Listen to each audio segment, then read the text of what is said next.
My name is Becky Serling. I'm the Executive Director for the Institute for Advanced Catholic Studies, and we are absolutely delighted that you have come to this program this afternoon. And I'm going to introduce our president, but before I do that, I have a list of people to thank. So we have a mountain of co-sponsors for this event, which I'm very tickled that Maureen is here, but I'm also really tickled at how many people have come together to collaborate on this event, including USC Catholic Center, Caruso Center, where we are in this lovely place, the Dornsife Center for Religion and Civic Culture, Dornsife School of Religion, Dornsife Department of Sociology, the Knight Program for Media and Religion at the Annenberg School for Communication and Journalism. Thank you, Diane Lindsay. Also here at USC, and last but absolutely not least, Nova Forum. Also here at the Catholic Center and connected somehow or another with us at the Institute. And I would like especially to welcome Professor Albertson's students. So I hope you enjoy this and get something out of it in addition to extra credit. So I want to introduce Rich Wood, who will introduce Maureen. Rich is the president of the Institute for Advanced Catholic Studies. He's a sociologist. Came to the Institute 2 years ago from the University of New Mexico. And I have found him to be an absolutely delightful partner in conversation, in talking about really serious things, about funny things. And Rich has given so much to the Institute, and I think he has a lot to give to the church as well. So Rich, would you introduce Maureen? Thank you, Becky. So I'm a sociologist, but don't hold that against me. Great to be here with you all. And I want to especially welcome the students here, to convene a conversation about Catholicism at a crossroads, thinking about where the American church, Catholic Church in America is today, where it's going in the future. To have that conversation with young adults thinking with us is just what our institute exists for, what the Nova Forum exists for, what the Caruso Catholic Center exists for. Caruso does ministry, Nova does intellectual formation of undergraduate students and grad students. We do research and writing on Catholic presence in society. And all of us just love the chance to engage with young people in thinking about all those missions together. So I'd like to introduce Dr. Maureen Day. Dr. Day is also a sociologist, but trained in theology as well. She did her PhD at the Graduate Theological Union up in Berkeley, which is this really interesting coalition of Catholic and Protestant seminaries, a Jewish house of studies, some Mormon presence, Muslim presence, just next to UC Berkeley. Dr. Day's been on the faculty at the Franciscan School of Theology down near San Diego. She's now affiliated with the Center on Religion and Civic Culture here at USC, as well as with the Institute for Advanced Catholic Studies. Thanks, Ross. She's written a number of both studies, research articles, and 2 prior books before the one she's going to be talking about today. Nothing anybody in this room would be interested in. One titled Catholic Activism, and one titled Young Adult Catholics Today, published with Polish Press. So she brings this deep expertise. She'll tell you about the research project that's behind the talk she's going to give today. But it's a deep study of how American Catholics think about their church and their society. She brings expertise on Catholic campus ministry, on young adult Catholics, on families, on priestly well-being. She's done studies of what contributes to priestly well-being and how priests feel about their vocations, as well as some other topics. Current project, partly reported on in this book, is about infrequent mass attenders.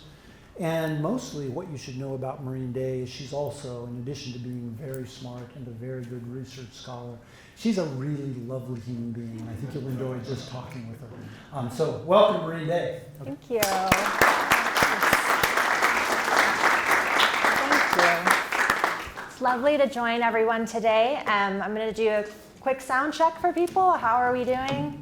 Okay, let me know if anything ever goes amiss. But thank you so much for having me, and thank you for taking time out. I know that society is getting busier and busier, so thanks for taking some time to hang out with us today to talk about this recent research and the ways that they might inform how we do parish life in the United States, as well as how the Catholic Church engages public life. So those are kind of going to be the two main topics I'll look at. But I want to give you, like Rich said, some context as to where this came from. So back in the day, in the 1980s, we didn't know how to design book covers very well. But yet, that didn't stop us from writing the books. So there was a scholar who's still alive today. He's 98. And he started this series of studies of American Catholics. He would take a national sample of American Catholic laity and try to figure out what the pulse is of the church today in the United States. And that was William D'Antonio. And every 6 years since, so 1987 was the first one we got. You can see we're still working on covers, but then we figured it out. They're still a little busy because we don't know how too much is, maybe less is more sometimes. And then I think they figured it out finally with this 5th book. Like nice, simple, but very illustrative. This book, actually, this is where we started. The transition that we're talking about here, we start looking more at millennials. This is the first time that we have a large enough sample of millennials that we can make comparative generational samples to see what millennial Catholic life looks like. And then also we have a large enough sample of Hispanic Catholics that we can make meaningful comparisons with their experience as they grow in the church and beyond. So this is the most recent study, Catholicism at a Crossroads. So, Becky was thanking people. I thank Bill D'Antonio and all the scholars that have helped pave the way to help set a context for me to do this work. And hopefully, we don't, I shouldn't say we, but I and a lot of my colleagues don't do work just for the sake of doing work and getting books out there. We really want to make a difference in the church and society. And so this work is meaningful to me as a vocation. And so, I just wanted to share that personal bit as well. To tell you a little bit about what we did, we did a survey. We had a third party do the survey, who's, that's their gig, to look at 1,500 American Catholics. The first question that we asked once we established that they were over 18 was, what is your religion? And if they responded Catholic, Roman Catholic, some sort of Eastern Catholic, they were included in the survey. I'm only going to be reporting the percentages of people who actually responded, not people who refused, but very rarely did that ever exceed 2%. So we're really looking at kind of the full sample for most questions.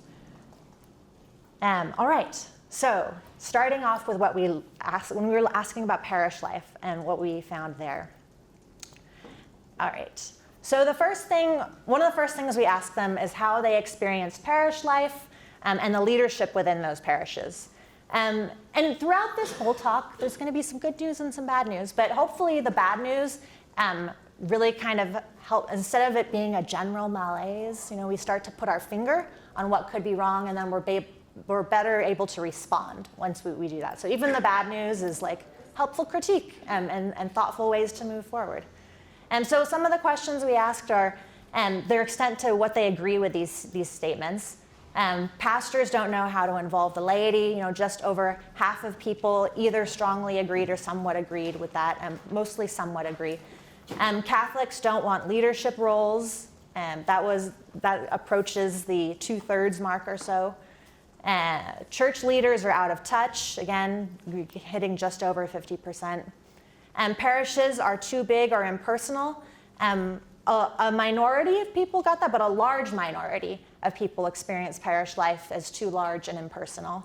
And then despite all this, parish priests do a good job. 88% of people still thought that their parish priests, by and large, did a good job, or do a good job. So helpful in this way. And so, like I said earlier, we interviewed some folks too. I'm pulling in quotes that are representative of the people we talked to. We interviewed 58 Catholic leaders. Leaders are broadly defined, so some of these folks are bishops and cardinals. Some of these folks are public face, like they're influencers, so they had like lay apostolates that maybe have larger followings. Some of these people work at the USCCB, and you probably never would have heard of their name, but they still hold considerable influence because of their role in the larger Catholic Church. So we interviewed about 58, I think it was 58 people. And the quotes I'm going to share with you today are representative of that. So whether you agree or disagree with how they experience and talk about this is what we found when we spoke to those folks. And this is the first time the D'Antonio books included interviews, so this was new for us. But so we talked to Nicole Perrone, who is the national coordinator for the Leadership Roundtable's ESTEAM program. And ESTEAM, just to give it a little, some of these things I'll need to contextualize, but ESTEAM is a program that helps people build campus ministry programs that prepare them for regular parish life after they graduate college, right? So a lot of times, I remember going to my Newman Center, it rocked, it was amazing, because everything, all of the homilies, all of the activities were very relevant because we were all kind of like a very similar population. We're all between the ages of 18 and 25, and when it's finals week, we're all stressed, so we were all kind of sharing this experience. So then when I or any of us kind of went to regular parish life, we're all very different suddenly in a typical parish. We have all ages and classes and married children, everything. And so sometimes the homilies, you need to do a little more work, right? It's not like, oh, we all have one experience and I can talk about like homecoming, like your parents coming this weekend, what does that mean? No, we all have to, so we have to do a little more work. So ESTEAM helps the young folks know that when they go into parish life, they don't get to be as passive maybe as they were in their undergrad, and they have to become more active in that and what that might look like. So what she said is, so many young adults I encounter aren't even thinking that much about the November 2021 USCCB meeting, but they're thinking about the fact that they went to St. Mary's to try to get a certificate to be a godparent and didn't know where to go, and people were kind of rude. So they're not thinking about the church as this big thing. Church for them is the most local expression and what we do in these little local moments. So a lot of times scholars like me, we think about the church and we talk about these big trends and we talk about synodality and all of these big things that are going on. But a lot of times when people are actually talking about and feeling what the church means to them, it's this stuff. That's it's what happened last Sunday when they were in the pews. And it's not an either or, it's a both and. But just to bring all this together. We also asked about lay authority. One of the things I showed in this previous slide, Catholics, the second column, Catholics don't want leadership roles. Pretty big agreement here. But interestingly, they still want a say, even though they don't want the leadership themselves. So you can see that across these 6 different questions, should laity have a say in spending parish income, selecting priests for their parish, having a say in parish closings, spending diocesan income, selecting a bishop for their diocese, having a say in whether or not the church ordains women priests. All of these receive 60% or higher, and one of them approaching 80%. So we can see that even though they don't want the roles, they still want to weigh in. And so sometimes when I'm getting my cynical self, are any of you guys fans of the Muppets? Do you know Statler and Waldorf, the old guys, and they're always criticizing everything but never really doing anything about it? Like if they get the cynical days, I'm like, oh, quit being Statler and Waldorf, just step up. But yes. And then looking at church leadership, we also asked what are their experiences and thoughts and satisfaction with various church leaders. Pope Francis was Pope when we took this survey. And he got really high marks in the very satisfied. He's the only one who broke 50%. With that, and when we add in the somewhat satisfied, we can see that he's around low 80s in his total, much higher than other folks in that very satisfied. But still, if we kind of lump in the somewhat and very satisfied folks together, we can see that the Catholics are more than half, easily, strong majorities of across all of these groups. The U.S. bishops as a whole, your own personal bishop, your own priest, and then your lay ecclesial ministers. We want to, I'm at that space where, I would like to really have us bump up to very satisfied numbers. I'm pretty okay with the somewhat satisfied and the overall satisfied, but I'd like to see the very satisfied be the mark that we're going to. We also asked people how often they attend Mass. If you're not Catholic, Mass is Sunday worship, and that's the word we use for that. But how often do they attend Mass? Which is expected if you're Catholic to be at a weekly, and then we have a couple holy days as well scattered throughout the year. But yeah, so we asked folks how often they go, and this is what we found. About 30%, 29% attend weekly or more often. And then another 19% attend 2 to 3 times a month or monthly. And then we have the people who attend several times a year, the 22% folks. And then those who attend seldom or never, that's about a third of Catholics, a pretty big chunk. And it's interesting that even though they're so disengaged from parish life, these 22 and 31%, they're still, we pick up the phone, hello, what's your religion? Catholic. So there's still something about that identity that's salient, even if parish participation isn't necessarily a piece of that. So yeah, I don't go into identity so much, Catholic identity in my talk today, but I'm happy to talk more about that because I think it's an interesting piece. So CARA, the Center for Applied Research in the Apostolate at Georgetown University, a very trusted source in Catholic research, they tended to say that there's a pretty big difference from these folks, the green folks who attend monthly, and the 10%, the 20, the people who attend monthly or more often, and the folks who attend several times a year or seldom or never.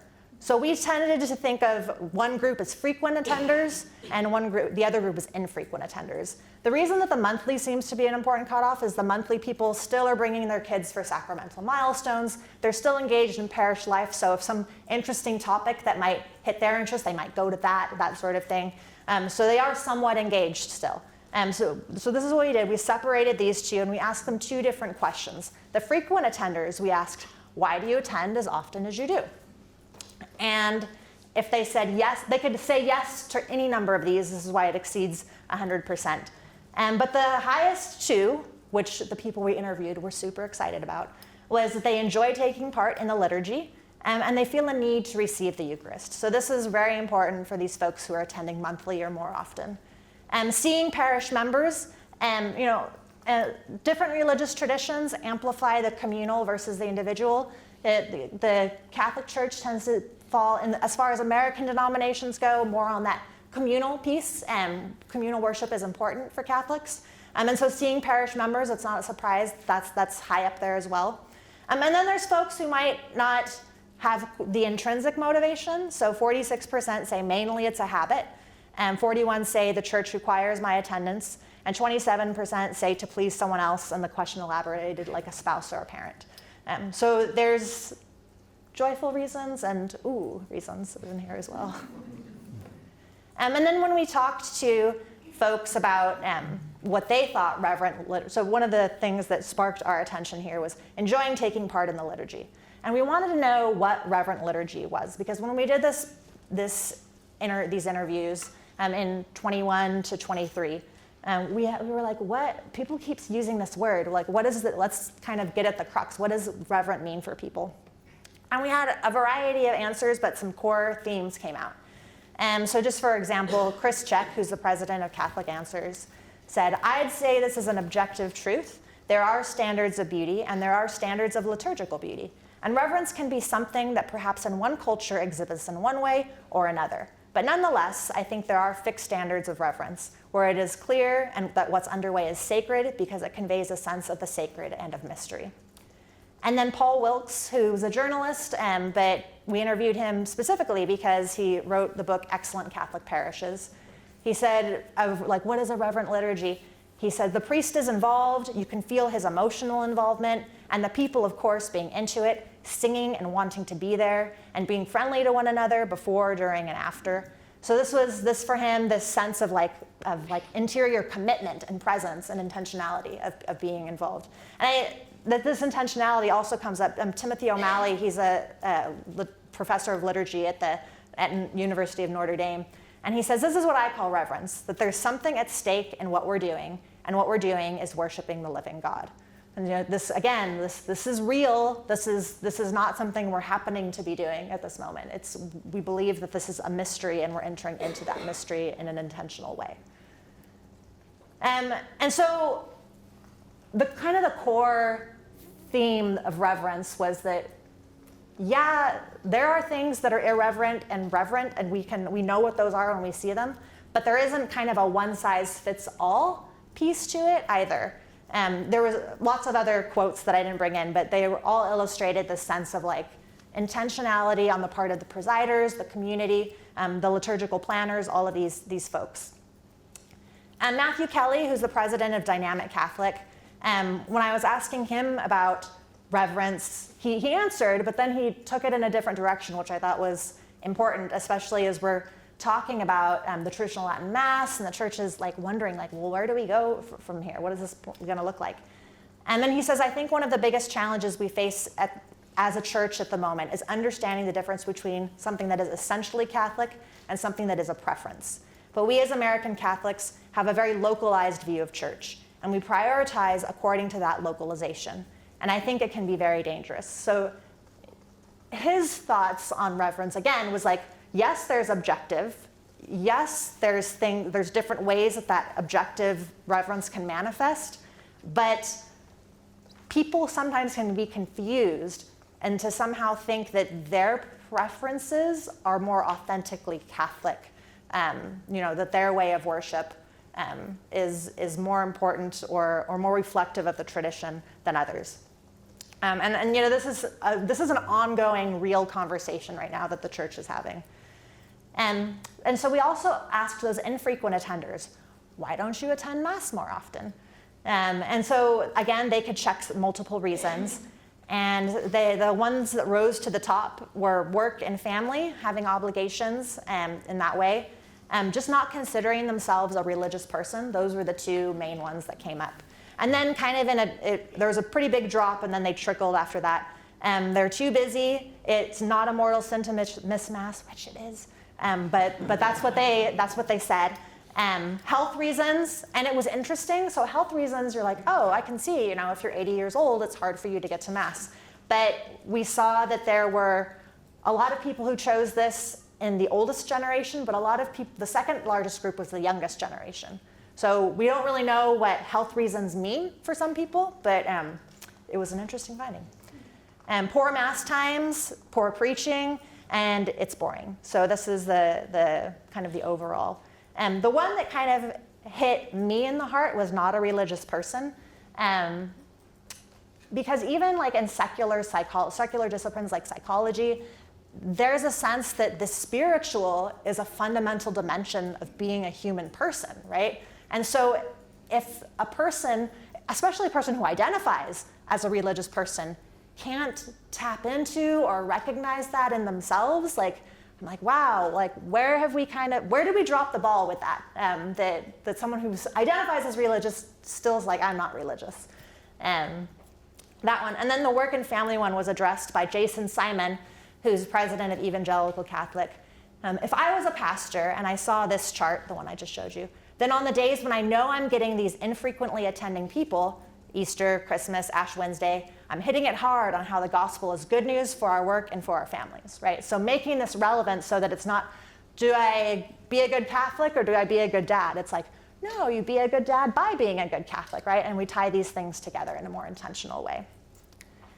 All right, so just wrapping up this parish section, some of the takeaways. The parish is really one of the most vivid encounters for most people with the institutional church. So again, when they think church, it's really, what's my parish doing and how am I experiencing it? And they're identifying some places for improvement. People were very satisfied with Pope Francis's leadership. Other roles could really be improved.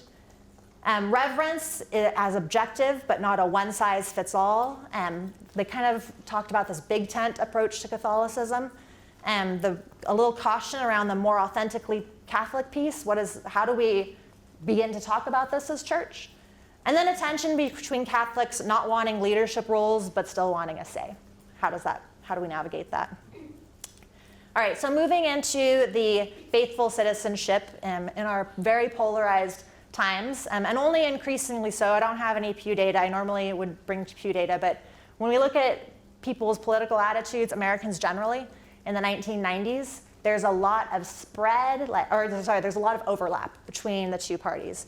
Now there is more and more people drifting towards the extremes. So people who identify as Democrat are much more likely to say they identify as very liberal on all of these different issues, and people who identify as Republican and say very conservative on all of these issues. So we're having trouble finding points of connection. So it's tricky. I don't want to go into this too much.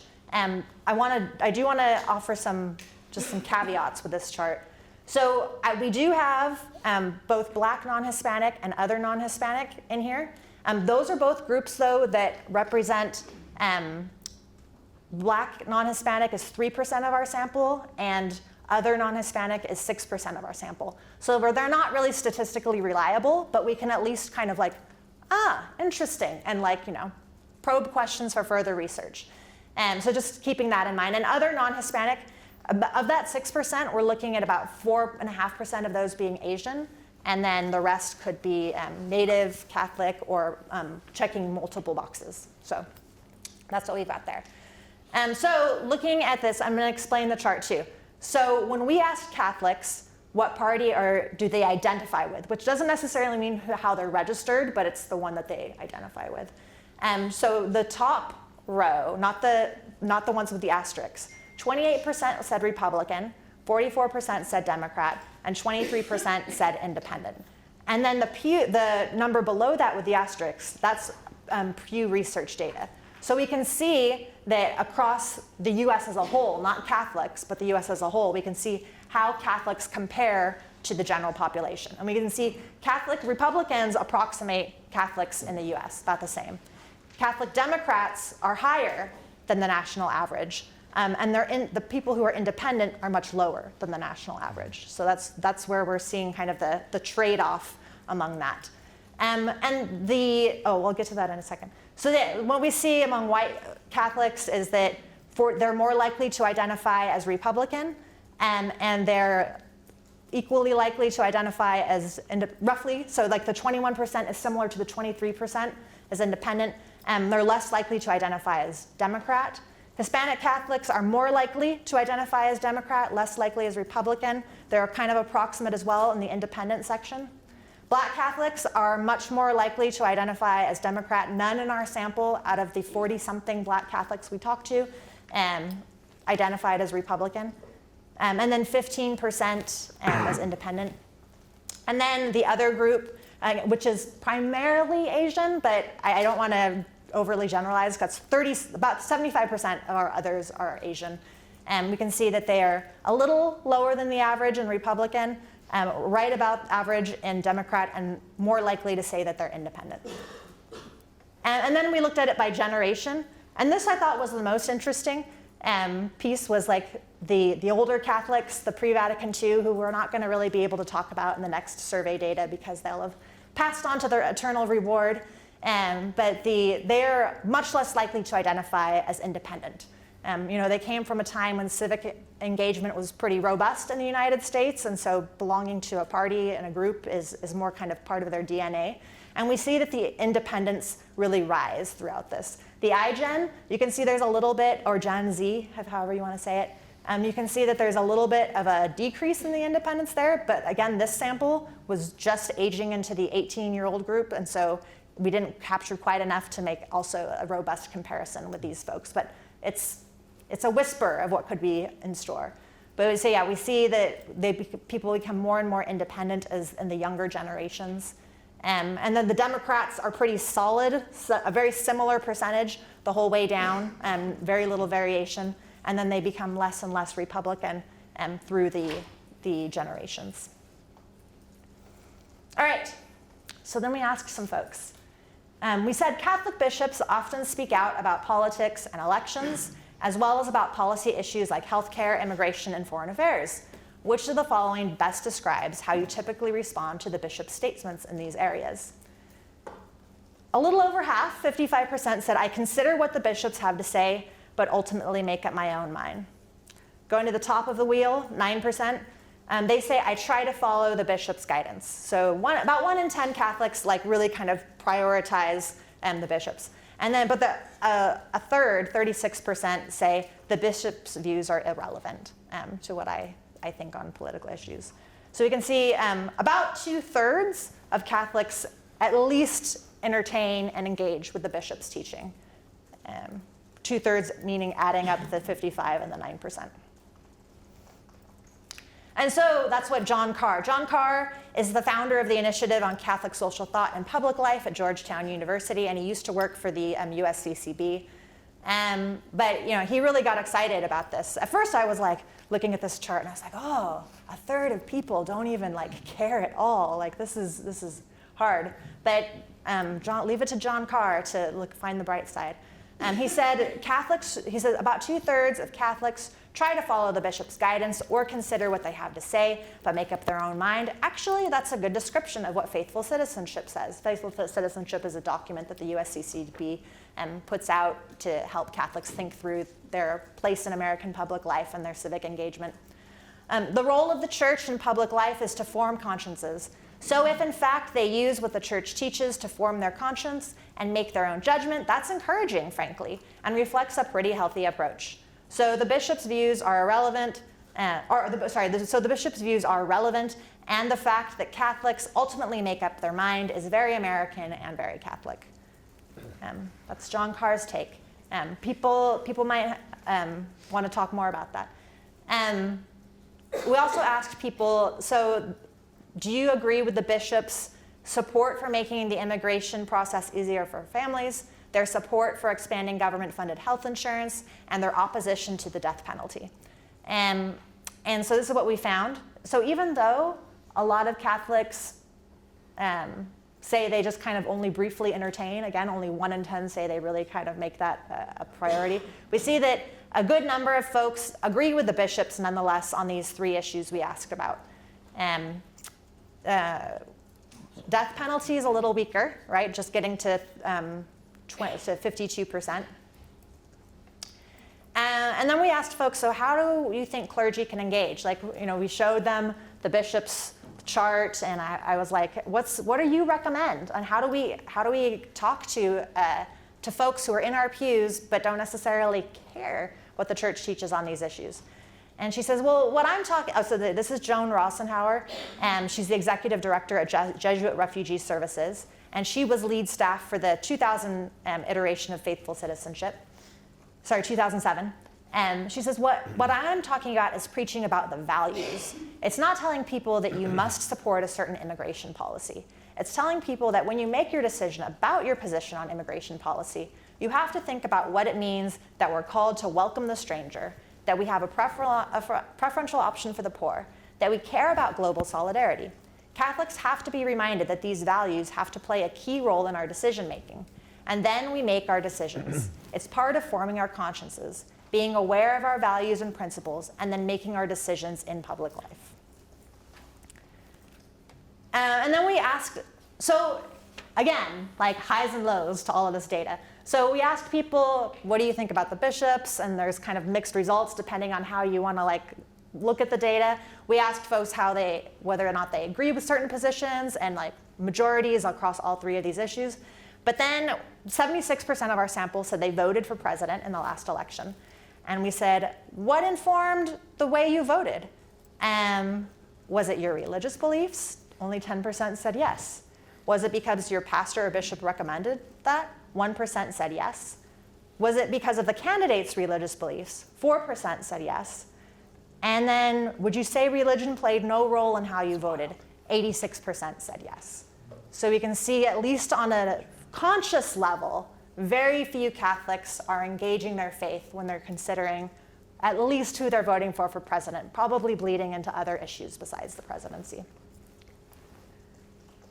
And so we're asking people, why do you think Catholics have a trouble connecting faith to politics? What's kind of the obstacles? And Bishop John Stowe in the Diocese of Lexington said, the first thing that comes to mind is that the bishops don't speak with a single voice. And because there is evident division in the episcopacy, that's a fancy word for the bishops, of the United States about the prominence that the abortion issue should have over all other political issues, I think that is played up very much in the press. And so there was, especially at this moment, lively discussion among the US bishops as to whether abortion should be an important issue or the preeminent issue, right? I don't know if you remember this, but it was very lively what was going on. And so there was division among the bishops on this issue. One of the things that several of the bishops noted is that we don't have the same division when it comes to immigration. And so this is why some of them thought that we saw as much unity as we did among Catholics in the immigration issue, because the bishops do speak with a more unified voice on that issue. We also talked to Johnny Zokovich, who at that time was the executive director of Pax Christi USA.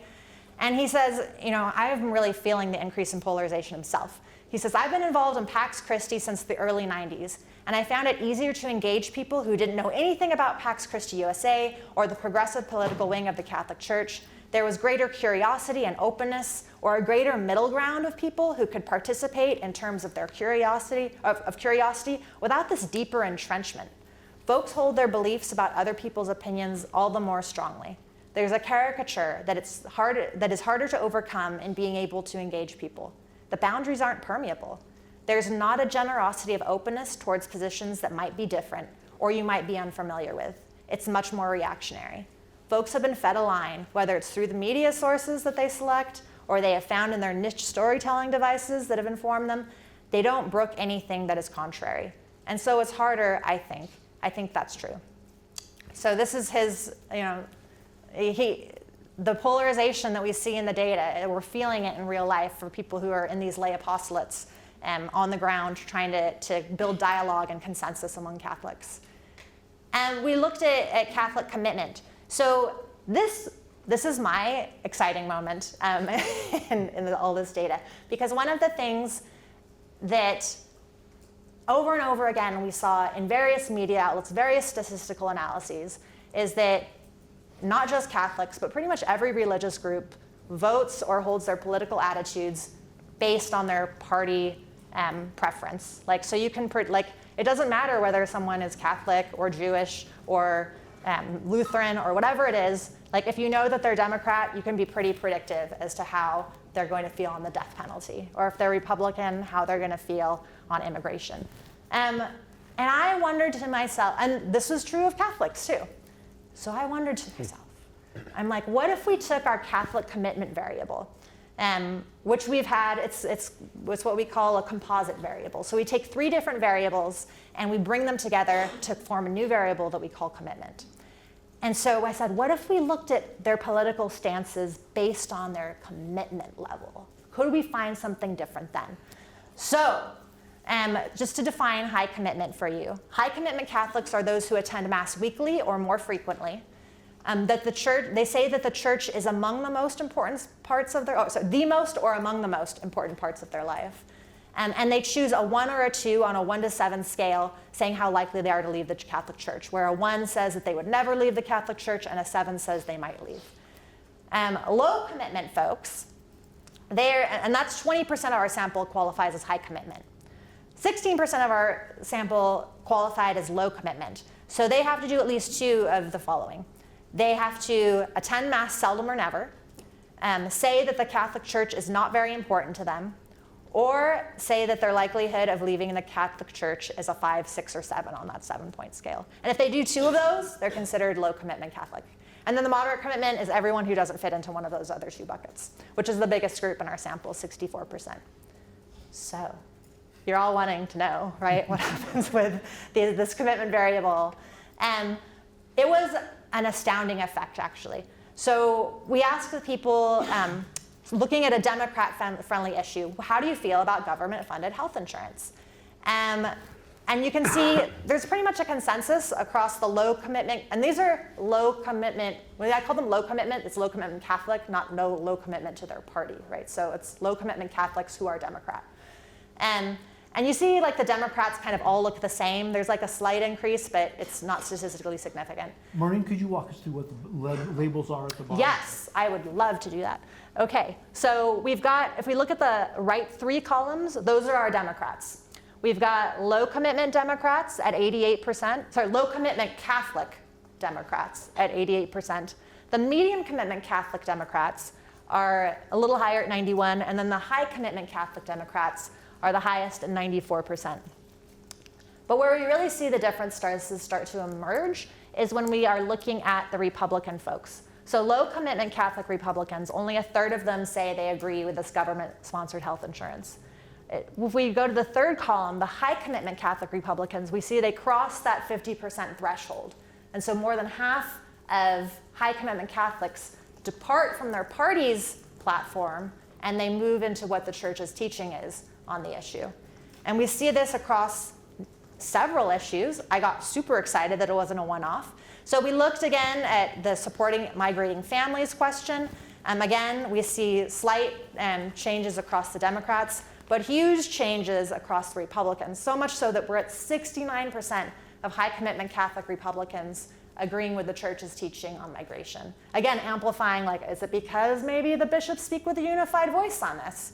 Making it a little more weight that way. We looked at opposing the death penalty.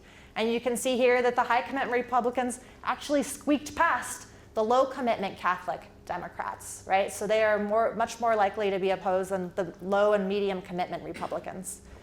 And we also asked about a couple different issues having to do that are more Republican friendly.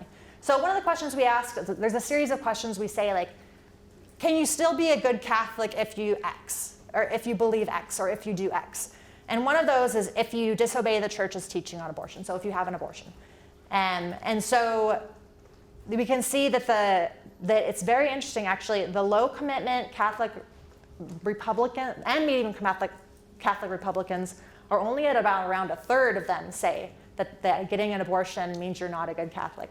But if you look at the high commitment Catholic Democrats, over half say that, and they've beat the low commitment and medium commitment Republicans on that issue. So again, we're seeing it's not just the Republicans who depart from their party's teaching when it comes to political issues. It's also the Democrats who are more in line when it comes to their commitment. When we're looking at Republican-friendly issues, again, can you be a good Catholic and not obey the church's teaching on same-sex sexual relations? Yes, we see, again, the same pattern. The Democrats are more likely to depart, the high commitment Catholic Democrats are more likely to depart from their party's teaching and align with church teaching, and again, surpass the low and medium commitment Republicans in this. And yeah, so we see this effect across all of these different issues. Finally, we also asked them about helping the poor, where the high commitment Catholic Republicans and the high commitment Catholic Democrats basically look the same on these two issues. So an equal commitment to helping the poor. So yeah, and we see trailing off in both parties in this instance. We can see that their commitment to Catholicism is a really important factor in believing they should help the poor. Just to put them a little more cleanly together, so these are the same charts we looked at, but they look at 3 issues at a time. What I want to say, at first I'm like, oh, this is so hopeful, this is so fantastic, the Catholic Church can build consensus and bring everyone together. I don't want to be so Pollyannish. I mean, there is a part of me that is, but also at the same time I want to recognize there's still a ton of white space.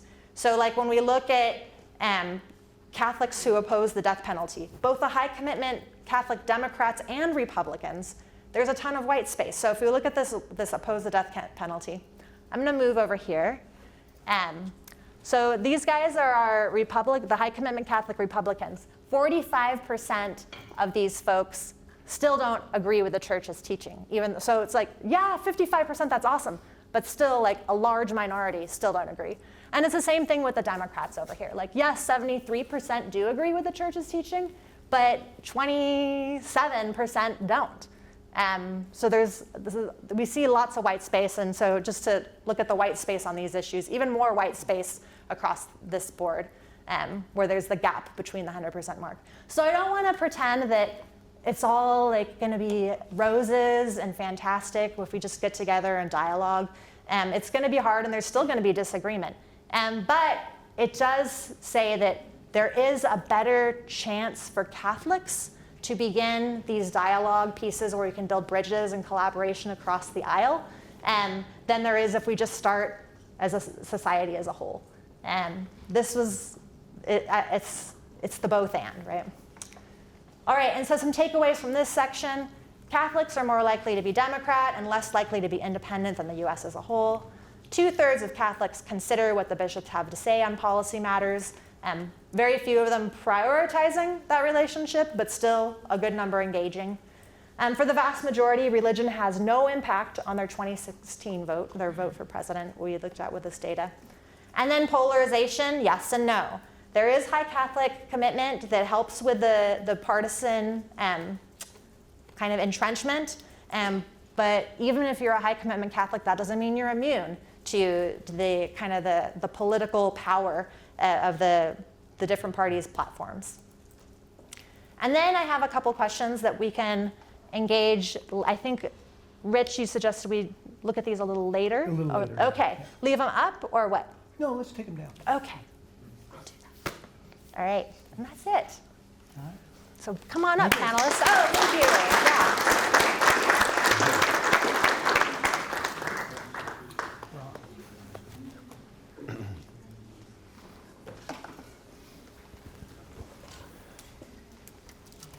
Thank you. Great job. Oh, thank you. So that's a lot of data. You're not all sociologists used to imbibing that much data all at once. This time's for you to just really pause from the data and think together a little bit about what this means for you, for the church, for young people coming into this society. Maybe you're Catholic, maybe you're not, maybe you're on the borderline somewhere. We thought we'd start with a bit of, call it a trialogue between the three of us. I'm the president of the Institute for Advanced Catholic Studies. I write about Catholic engagement in public life a lot. Father Matt's the pastor here at the Newman Center, the Caruso Catholic Center, pardon me, at the University of Southern California. And you know who Maureen Day is. We thought we'd engage with a little bit with each other about what strikes us as interesting themes here. And then we'll break it open and kind of engage with all of you, some around the questions that were just up, mostly around your own interests. What gets your attention here? What's interesting to you? All right? And we'll wrap up about 5:20, and everyone's invited, completely optional, everyone's invited to come to Mass across the plaza here. Father Matt's going to celebrate Mass at 5:30. Love to have anybody who'd like to come join us. All right. And by the way, there may be some moments of silence. I tell my graduate students, I tell my undergraduate students, that just means people are thinking. There's nothing wrong with silence. So if there's some silent moments, just use that to think about what you think is important to you. Father Matt, do you want to start? Well, great presentation. You did extensive research and very impressive. I loved adding what you did, the Catholic, what did you call Commitment. it? The Catholic commitment. And I found that very insightful. I think for me, just what struck me most was the statistic about 86% of Catholics reported that just their faith had nothing to do with the decision they made in the ballot box. I find as a pastor, you know, I try not to control what people are doing in the ballot box, but I do have a deep desire that their faith is informing the decisions they make in the ballot box. That's really my role. And to hear that like 86%, totally irrelevant, doesn't matter at all. Doesn't matter at all. It was shocking to me, actually. That really surprised me. And maybe we could talk about that more. I don't know. Yeah, you have a question about that? I imagine so. I don't know what it means other than, is our Catholic faith really penetrating into people's daily lives and the decisions they make on a regular basis?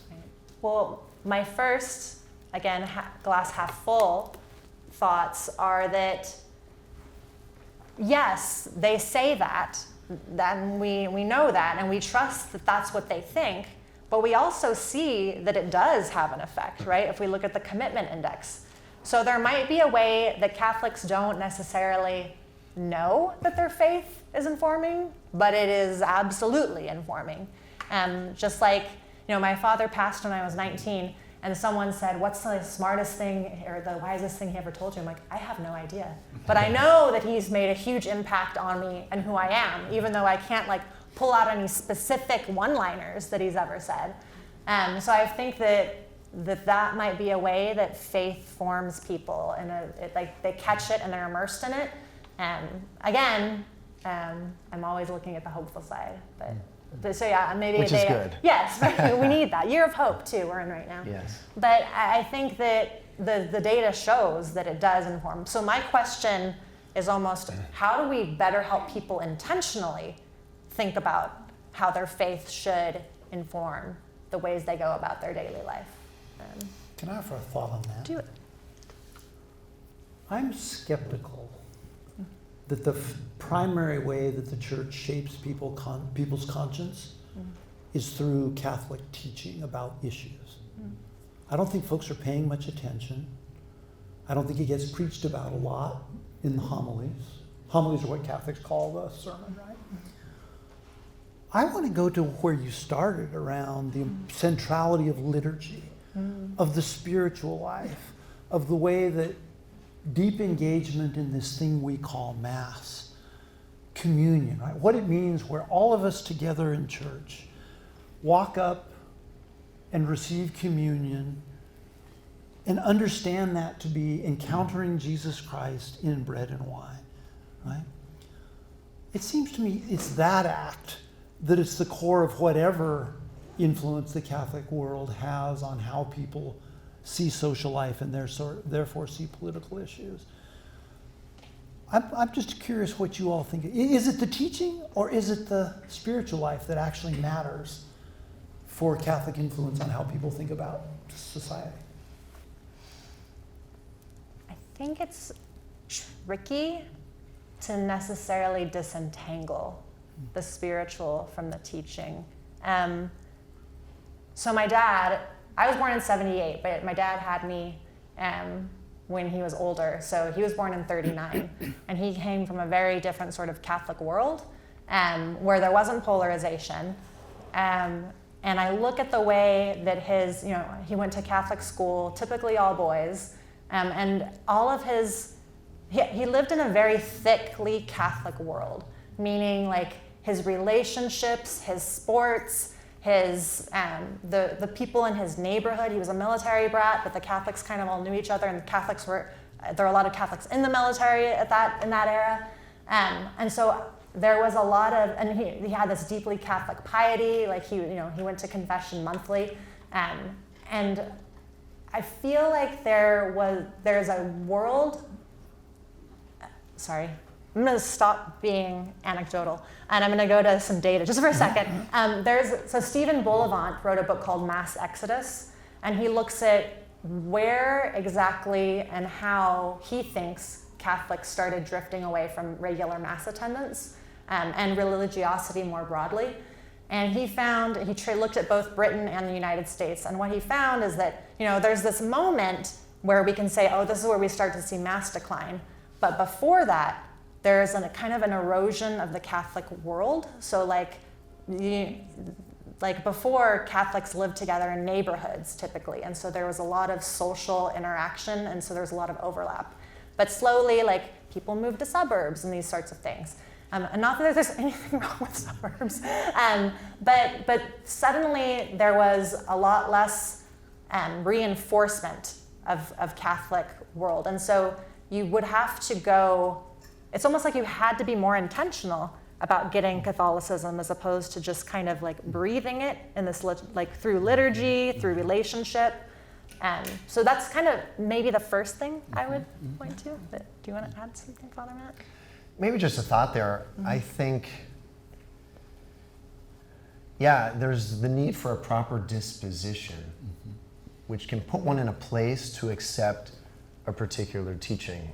And if you're not in a place of disposition, regardless of how clear the teacher is, regardless of how well executed, whatever, it's not gonna penetrate your heart. I think of Jesus in the Gospels when he's looking at the Pharisees, and it's just like there's a hardened heart.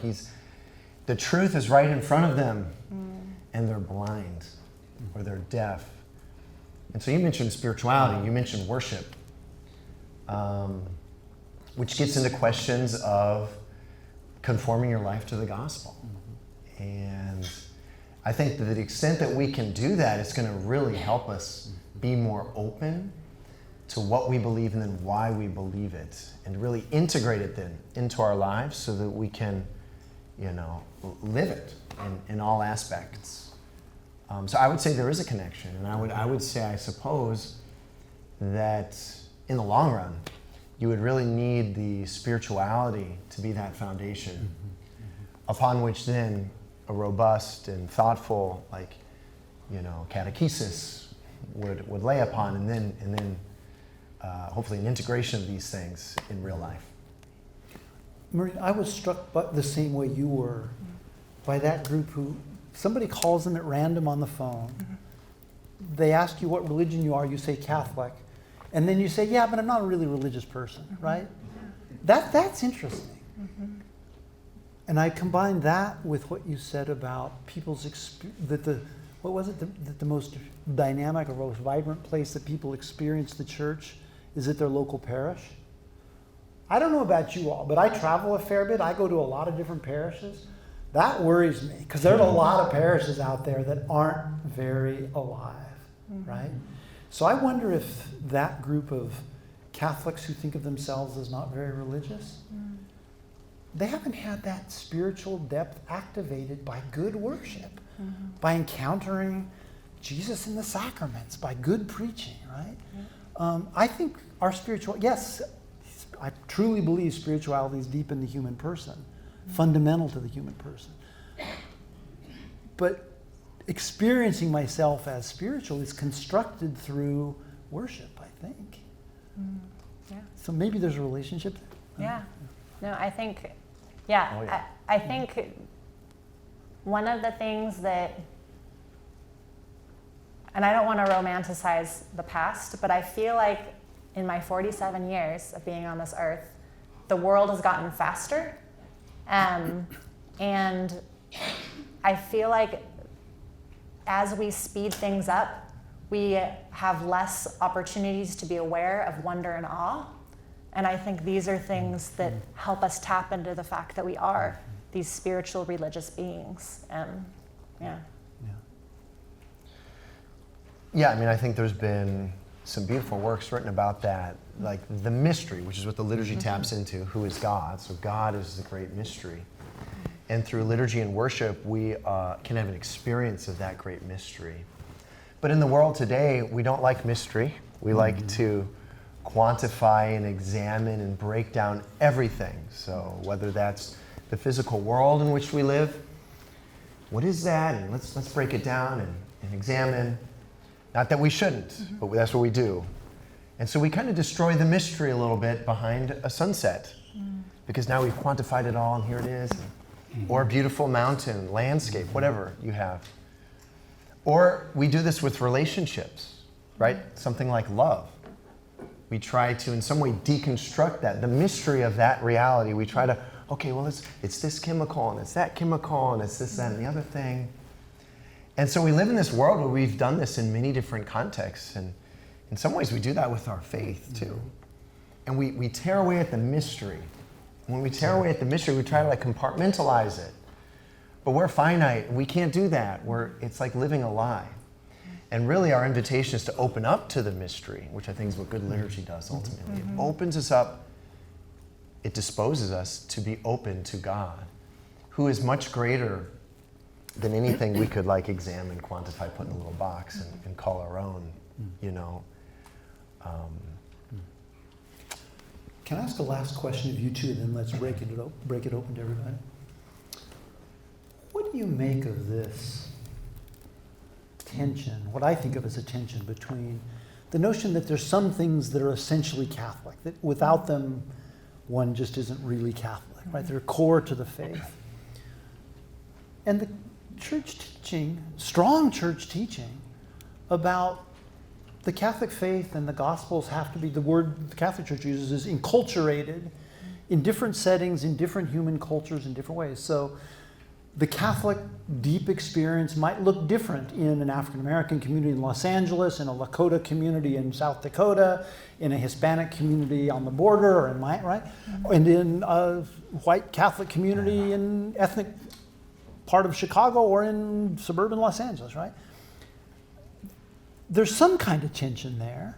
How do you all think about this question of, the church talks about it as unity and diversity, but that maybe just papers it over sometimes. How do we really live into that in the church of the future, do you think? In healthy ways. Do you want to take it first? Well, I think a good guiding principle is that of the principle of non-contradiction. So something cannot be true at one moment and not true in another moment. Meaning, for one person says, I'm Catholic, to say X is either right or wrong or whatever. And then another person says, I'm Catholic, to also say, well, it is right or wrong, the opposite of the other person. It's like, how can these things stand at the same time? Like, how could, just the principle of not, I think you can't contradict, truth can't be contradicted in the same way at the same time. So that is a guiding principle. And so I do think that there are certain things, it makes me hard to, but I guess I need a good explanation. There's certain things that are kind of like non-negotiables, because I think in some ways the gospel is a bit of a non-negotiable in some ways. Like Christ made real claims. And so to not embrace that would be hard, I think, to say you're a believer in that gospel, or that you're a real follower of that Savior. That's kind of how I would say. Now we can get into particulars if you want, but Maureen, Dr. Day. Yeah, no, Maureen is great.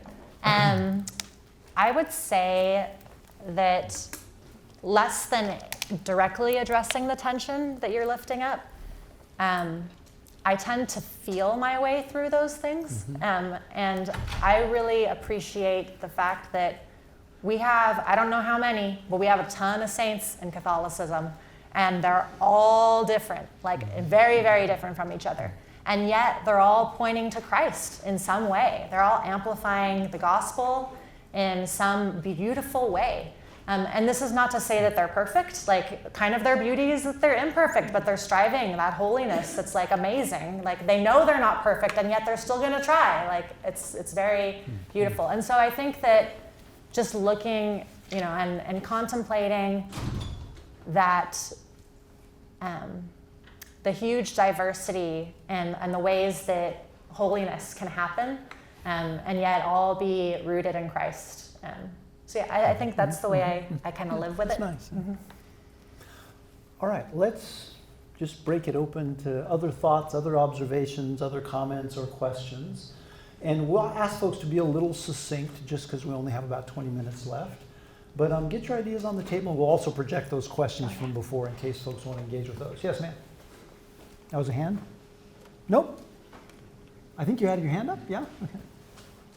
Hi. I was just picking up on what you were saying about the liturgy and your environment and the diversity. And right now, I'm very, very much, informed about the state of the church right now in the Archdiocese. Namely, they've closed 24 schools in the last couple of years. And that's how I came to God. Is 75 years ago, I was in first grade in Beverly Hills Catholic School. We had 67 children in our class. That's awesome. And we had nuns, I agree.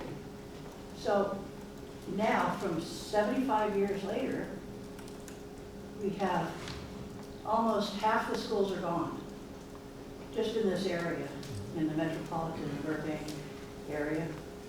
And they graduate maybe 19 children.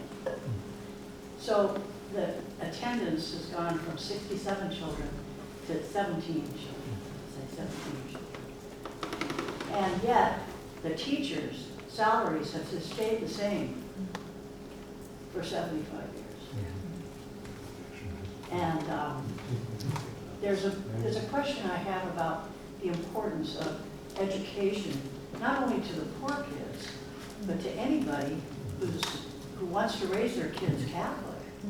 Because you may give them a foundation now, they might fall away later, but they're going to fall back on that when they need it as an adult, you know what I mean? Yeah. So that foundation is now missing for hundreds of thousands of children in the Archdiocese. And I just feel that they have not adapted, they've not taken the responsibility to have larger classes, to reach out with technology maybe. Let's ask folks And my to respond a little bit. How do you feel about the importance of, educating everybody that wants to be a Catholic or wants their children to be Catholic? Right now, what can we do? So let's invite Dr. Day to respond to that. And then Father Matt, if you'd be willing, you're ministering to a generation of students, a very small percentage have been to Catholic schools. If you'd also say a little bit about what you're doing to re-invite young people who don't have that Catholic background. Yeah. Maybe actually, if you want to kick it off, that would be, yeah. Yeah, the first thing I'll say is before I came to USC, I was the pastor of a parish with a school. And I will just say my heart goes out to any school administrator in the Archdiocese of Los Angeles, because there's a lot of challenges there. And it's certainly not a simple reality or solution. From the finances to the children to the families, I mean, it's just, there's a lot there, and my heart goes out to them. Not to give excuses, because I think what you lived was a beautiful reality. To what you were mentioning, Rich, is just, it's true. Here at USC, one of the reasons I love it is because there's a rich diversity of students who are coming to us. Not everyone who shows up to Mass on Sundays, went to a Catholic school and have a firm foundation of faith. Some have never even been into a church before, and they've come here to see us. I say, by God's grace, it's amazing. And so we try to offer something for everyone at every stage of what I would say is discipleship, their journey with the Lord.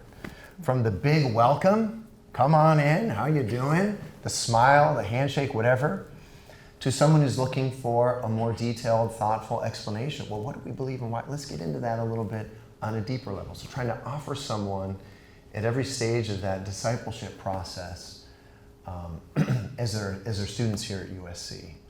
And I love that. It's great. It's great to meet people where they're at and help them take the next step. We might not take them all the way, but we can help them make the next step in their journey with the Lord, Yeah, so just very quickly, I mean, one of the things you asked was like, how do we do this now? How do we respond today, basically? And I would say the first things that maybe parishes could try to do is figure out how to fill in a gap. That if we don't have parish schools, how can we build, what do schools do? They build relationships, they have activities, they instruct in the faith, and so how do we offer an alternative if this other option is right now, at this moment, an impossibility? And then just to look bigger than what we can do right now, there's a couple dioceses in the United States that call themselves stewardship dioceses, and so they expect large offerings from all of the parishes in the diocese, and Catholic education is free in all of those. So no one's closing schools or opening schools. And so I think that if dioceses think that Catholic education is a really important thing to preserve, then thinking in the long term how to make that, it's not an overnight thing, but thinking in the long term of how we can make a transition into that would be a priority. Just a quick pause. I know folks will need to filter out sometimes. If you're not on our email list already, there's clipboards over here to sign up for it, and we'll send you ways to connect to us via social media and stuff as well. Okay. All right. Other thoughts, other questions? I was interested a little bit in the poll, how the polls are done. We've seen with politics how bad they can be and so forth. And I would think it would be hard for someone being interviewed to say, oh, I never come, or that kind of thing. I wonder if those are skewed, or if you have to do some kind of adjustment. Right, so it seems it's about approximate, because I can't remember what the exact, but there's about 25%, maybe it's 20% of Catholics are present, like when they do actual counts in a diocese, a census.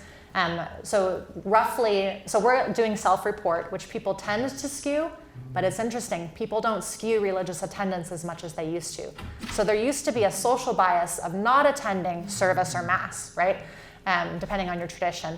And so people would lie on surveys, but now there isn't that same social bias. So people who don't attend actually feel more comfortable being honest about that to a survey person. So. And one other thought about the point about people not listening to the bishop when they vote, they disregard. There's kind of like, the innate opinions you have, and then there's the very ephemeral current thing that the bishop or your priest has maybe said specifically about one issue. Maybe like we don't listen because we already know what we don't need to listen, you know what I'm saying? You already have your beliefs and your that you're acting on and you're voting on. And so I don't particularly pay attention to what the Archdiocese says about elections because I'm already voting that way in my opinion, right? And so I wonder how that affected those numbers. Sure. I love data. So. Yeah. No, I would say that probably the people who say the bishop's views are irrelevant are not the people who are saying they're not relevant because I'm so engaged and I already kind of know what the church teaches, right? It's more of the devil may care sort of like response. And I think that the people who are feeling more aligned with church teaching, just, it's kind of in their DNA to have these political orientations, then they're going to respond in one of the other two ways, even if they aren't actively engaged. They have a pulse on it. Claire. I think there's a lot of varying between Catholic commitment in thought and action, and the diversity of that, like they are the saints, and how you practice that, the gospel. How are you as a Catholic in practice and following the gospel in your actions? And so those actions may be splintered as the to your point, the saints were, as to different issues based upon maybe their political ideology or where their compassion calls them to serve and to respond and to feed that yearning for relationship with God. And so it's the spirituality versus religious, and not to say that if you're religious, your actions are following the gospel, being a true Catholic. So I think where we are now, the reality is that you have many that are Catholic. Maybe they don't go to Mass, but they are proud to be Catholic, but their spirituality, maybe in their actions, is living the gospel. So, which makes it very tough for you. No, it's true. But at the same time, I think I try and see a pony under here, right? And I see even those that are maybe Catholic that are more spiritual in their practice and actions than they are religious, and in their heart of not being hardened and being more open. That's going on, and I think we've seen it recently. I'm much more of a half full and flowing over than it's half empty, and that's where hope is, and that's where we're called to, and that's if you really live in the gospel, the cross is sometimes heavier and sometimes it's light as a feather, and that's the journey we're on. I think there's truth there, and it doesn't show up in any of the kind of survey data that people have out there. So to what extent that's really happening is the question, and we don't know. Yeah. Claire, you had a question? Thought? I was interested in that third question about what does more Catholic engagement with public life look like, and where we feel polarization, because I think we do feel polarization. And did anything bear out in your work that addressed that sense of polarization? And it struck me when we were talking about, who's authentically Catholic, that for me, what I've learned is that I feel like Catholics now are judging each other. And isn't that the last thing we're supposed to be doing? And that's what's potentially causing this polarization, and it's tied to our political life right now. Any comments about that would be great. Yeah. So I'll just point out one initiative. I didn't study any kind of responses to it, but it's just like, here's lots of stuff going on. Figure out what to do with it, you and everybody else. But one of the initiatives that has been pretty cool is the Paulists are trying to do some work with polarization. So last April, not this last April, the one before, they had a conference in Vegas that they pulled, I think, 120 different kind of Catholics together to talk about, there was a great panel called the NCRs, and the head editors of National Catholic Register and Reporter were talking about the ways that they inadvertently do contribute to media, like a polarization in the media, and like how they can be more intentional to not do that, so it was really great to be a part of that, and yeah, so there are things that are going on, and Ricky Manalo, who is the coordinator of you might know him as liturgical music, but he's writing a book. There's a book that'll come out on his kind of more deep engagement with the polarization issue. So, Maureen, tell me if this is a misinterpretation. From your data and from what I know from other studies, I think it's right to say that except for the most highly committed Catholics, that 16%, their political views, their voting patterns are driven almost entirely by partisan identity and racial identity, and very little by their religious beliefs. That's the downside of American plot. I think that's the glass very much half empty to me. That yes, the church really makes a difference for those who are deeply engaged with the church, but for the rest of Catholics, it's really driven by partisan identity especially, and to some extent by whiteness and racial identity kinds of stuff. And what news shows they listen to, right? That's huge. What echo chamber? Yeah, what echo chamber they're in, absolutely. Yeah, Claire, I mean, I think one other aspect of that, you're talking about engaging the world, engaging in kind of the temporal sphere. It gets into spirituality. I mean, it gets into the fact that God has made each one of us in his image and likeness, and we've been blessed with unique gifts within that reality, that common dignity that we all share. We have unique gifts. And there's a whole question of discernment. I don't think there should be any cookie cutters for like, all of you need to go do this now in order to be engaged in society. It's like, I think there's a call to prayer. There's a call to counsel, maybe like the people you trust who kind of see you, maybe mentor figures. And what do you see in me? What are the gifts that I have that I could give to this world so I could go forth and make a real difference? And I think that's, to me, one of the most exciting things about Catholicism. Gets back into holiness and how each of the saints had particular gifts that they lived to the max. They weren't perfect, but they were humble and they kept going and they never stopped, and they made a lasting impact on the world. And really all of us are called to do that and whatnot. So another aspect of that.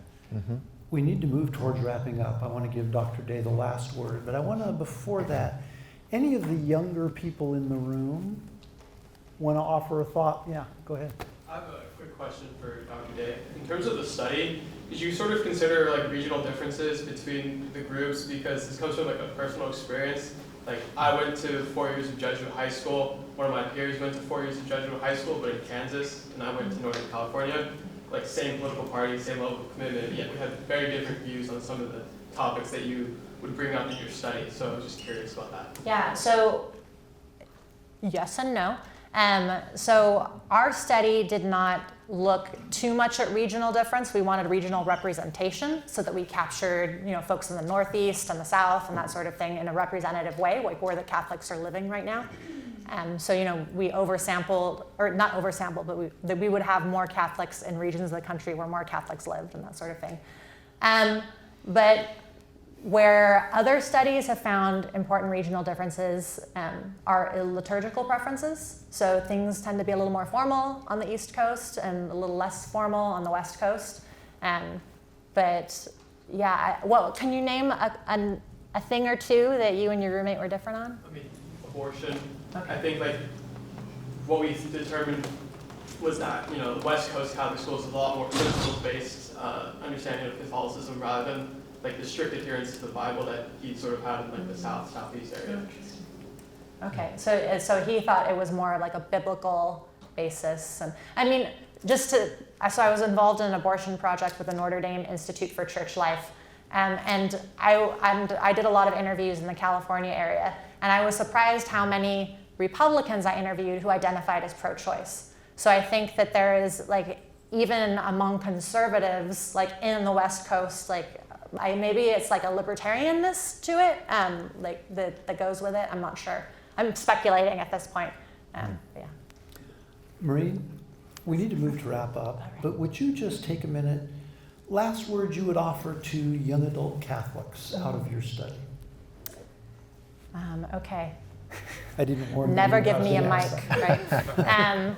All right, so I would just say, you know, and I have a 19-year-old myself who's engaged, and it's terrifying for me to like totally surrender to that whole experience of letting go. But one thing that I would say is that Jesus wants you to be free. That's a core message of the gospel, is to be set free of whatever kind of things chain you, enslave you, ensnare you, whatever that might be. And then, you know, as a sociologist, a lot of times, like, it's easy for me to see the external ways that society kind of, you know, it's really, it takes 5 generations to rise out of poverty on average, that sort of thing. But there's a lot of, I think, shackles that we put on ourselves without knowing, like self-doubt and that sort of thing. And I would just say Christ does not want those things on you. Christ wants to see you shine. And so, yeah, that would be my message. All right. Well, on behalf of the Institute for Advanced Catholic Studies, the Crusoe Catholic Center, and all the co-sponsors, thank you all for coming. Great and especially thank you, Linda.